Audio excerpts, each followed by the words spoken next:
learned. They've gone somewhere and they've learned and figured out how to do whatever they were doing legally better.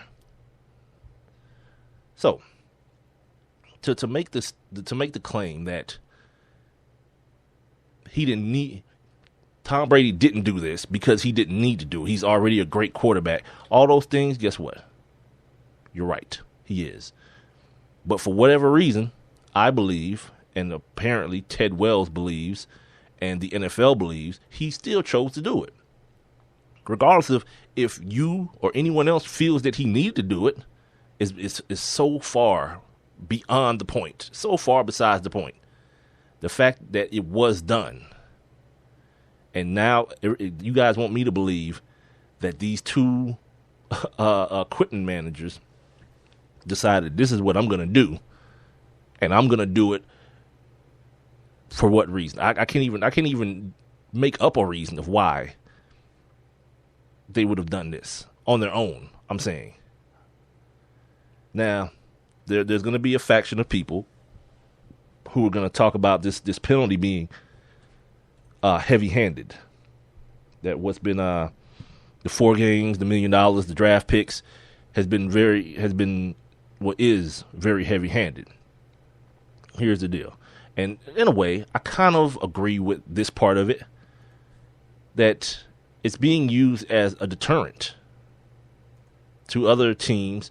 Because while a lot of the Patriots fans and the loyal Patriots contingency would say, well, everybody's doing it. Well, I said this on Friday. That means you were the fool to get caught then.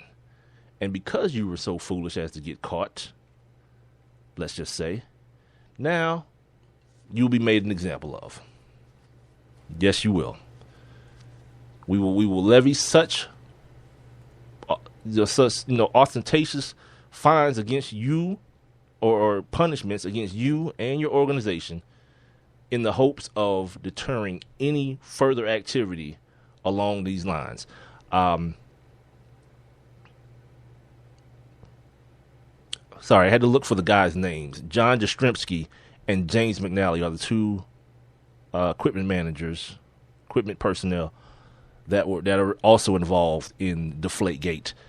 They've been suspended without pay, effective May 6th, so last week. And I talked about this, man. This guy, Jastrzemski, has never had another job, ever. And this is how, apparently, this is going to be how his career has ended. And I want to say this again for anyone who's listening. It's easy to call these guys ball boys, quote unquote, but they're actually a part of the equipment personnel. I this weekend, because I'm me, I wanted to figure out, how much these guys make, and what kind of qualifications are required to hold these positions. First of all, the middle income for this position is like $81,000. So you keep that image of the ball boy, and I know why. For me personally, I know why, because when you think of people who handle the balls for professional sports, I always got to have a picture of the young kids that sit under the baskets or around the basket area at basketball games. They come out and they wipe the floor down when somebody falls, and they come out with the mop sometimes. Like, I remember being a kid saying, man, I want to do that. They're right on the court. They get to see everything, man. That's so cool. I want to do that. And my mind always reverts to that ball boy. These are grown men. He's like a 40-year-old plus man. Jastrzemski at least, because what's Matt Hasselbeck's brother's name? Tim Hasselbeck talked about how they ball boyed together as kids when Tim Hasselbeck's dad played for the Patriots. So, yeah, it's an unfortunate situation that obviously this guy was, he was put in this position, and it's almost like one of those things where I can't justify a situation or envision a situation in which he would just tell Tom Brady, no, I'm not doing this. Yeah, that would probably be tough on the old career too. Like, Tom Brady, for whatever you want to think, he doesn't seem like a very pleasant guy. I think he's a politician of sorts. He knows when to smile and play for the crowd, play to the crowd and all that. But you look at him on the sideline. Look at him. And I always want people to remember the things that were said about Terrell Owens and the things that are said currently about guys like Des Bryant, guys that are very animated and passionate about, from my perspective, animated and passionate about football. But for whatever reason, and it is the elephant in the room, too muscular, over exaggeratingly speaking black men have a different connotation than your golden boy Tom Brady. He's seen as passionate. They're seen as malcontents. It is what I didn't make this up. This is what happens. This is what gets reported. Once again, it's to me, it's all about certain times. It's all about, and I'm not calling anybody racist or anything. I'm not saying it's racist. There's a racial component, absolutely, but it comes from perspective, and this is why I do this, because at a certain point, it's only right for the authors of these guys' stories to look like them, to understand their perspective. But going back to Tom Brady, again, he doesn't seem like a very pleasant dude when it comes to the things he wants done on the football field. We've all seen the outtakes, and he makes no apologies. Like, people was all on Tiger Woods for cursing on tour and all this kind of stuff, and on the course. Meanwhile, Tom Brady simply tells you guys, why the hell did you have the camera on me anyway? Like, he blames you guys. He blames the camera people and the media people, and it's cool. Everybody laughs it off and moves on. Fine. But understand that Jastrzemski and McNally probably weren't in a position to tell this man no. For their part, Jastrzemski is prohibited from having any role in the preparation, supervision, or handling of footballs to be used in NFL games during the 2015 season. McNally is barred from serving as locker room attendant for the game officials or having any involvement with the preparation, supervision, or handling of footballs or any other equipment on game day. Like, what else are they going to do? I mean, Jastrzemski, I can see him dealing with the jerseys and the pads and everything. But they're saying this dude can't deal with. The other dude, McNally, can't deal with anything. So I think the writing's on the wall for these guys for the most part. Maybe Bob Kraft will just kind of let them lay low, hope nobody notices when they come back in the building, and just kind of reassign them. Give them other duties outside of what the NFL has said that they cannot participate in. Because it'd be a shame, for dudes to, like, regular working guys. This is what these guys are. They're regular working guys. They're not anyone. You shouldn't even know these guys' names. No one should. But the fact that you do, it is kind of unfortunate in this manner. It is unfortunate that we do. I don't know what the job situation is like in Foxborough or Boston, but, to leave that gig and then go find you a regular 9-to-5 situation, it's probably tough. Man. Here's a quote from Roger Goodell. Quote, "We reached these decisions after extensive, the decisions based on McNally and Jastrzemski." Okay, quote, "We reached these decisions after extensive discussion with Troy Vincent and many others. We relied on the critical importance of protecting the integrity of the game and the thoroughness and independence of the Wells report." There it is, end quote. The integrity of the game.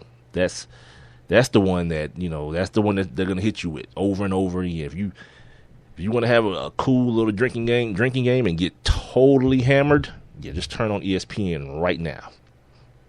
By the way, Adam Schefter is such a weirdo, dude. Like, he gets, like, these things happen, and my man gets, like, he turns into like a gremlin. Like, he starts over-talking people. He's shouting at people on the set. I'm like, why is he yelling at these people? Just talk, my man. Like, the moderator or the studio host is trying to follow up on a question that he asked. He acts like the dude is saying something to offend him or something. It's like, you got to calm down. And I know a dude like that, probably just like that. I knew a dude, worked with a dude just like that. Somebody told me he had like triple bypass surgery. Cat, that's my age. He's like 30, 37, 38 years old. Having triple bypass surgery, straight, like, nuts. So overly paranoid and stressed out about the littlest of things. And apparently it caught up with him. I think he's all right now, but yeah, it's, one of the wilder things that anyway.